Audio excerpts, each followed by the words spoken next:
Le chocolat, nous le consommons aujourd'hui sous différentes formes.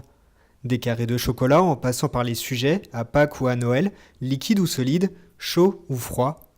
Mais qui ne s'est jamais demandé quelle pouvait bien être la différence entre le chocolat noir, le chocolat au lait et le chocolat blanc? Le chocolat noir, c'est avant tout ce qu'on appelle le chocolat par excellence parce qu'on utilise la fève de cacao dans laquelle on a extrait la pâte de cacao dans son processus de fabrication. On a réincorporé une matière de sa propre matière grasse qui est le beurre de cacao.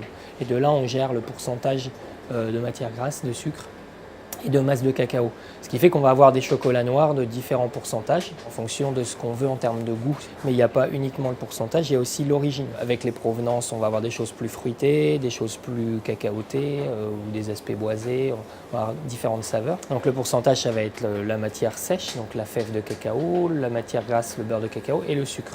Après, on entend souvent parler aussi d'huile de palme, de choses comme ça, mais nous, artisans, il n'y a aucun intérêt à mettre des produits de substitution puisqu'on n'est pas sur des gros volumes, on est sur de la qualité. Donc on aura toujours un chocolat d'excellence et ensuite on va jouer sur les différentes provenances de fèves de cacao qui vont apporter des saveurs différentes, tout comme pour le vin avec les terroirs ou tout comme pour le café. Si le chocolat noir pourrait être finalement qualifié comme étant le seul et unique vrai chocolat, il existe tout de même des chocolats au lait et blancs. Le chocolat au lait, c'est un chocolat de la même base, mais dans lequel on aura ajouté de la poudre de lait, du lait. Et puis on aura équilibré aussi avec le beurre de cacao, le sucre et la masse de cacao et puis le lait. Le chocolat blanc, lui, il n'y aura pas de masse de cacao. Alors beaucoup de gens disent que le chocolat blanc, c'est pas du chocolat. D'un point de vue légal, il a l'appellation chocolat parce qu'il y a la matière grasse de la fève de cacao qui est le beurre de cacao. Effectivement, il n'y a pas de masse de cacao. Et ensuite, on va avoir du lait et du beurre de cacao. Différents chocolats et différentes utilisations du cacao pour au final correspondre aux envies des consommateurs. La préférence se tourne en France sur le chocolat noir.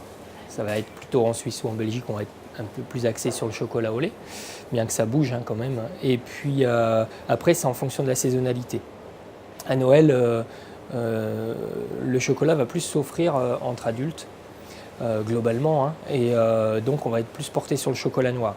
À Pâques, on est beaucoup plus porté sur le chocolat au lait. Donc la saisonnalité fait aussi beaucoup. Et sinon, globalement, chez les chocolatiers français, ce qui est demandé, c'est le chocolat noir, avec ses différents pourcentages, provenance, toute l'offre qu'on peut aujourd'hui apporter.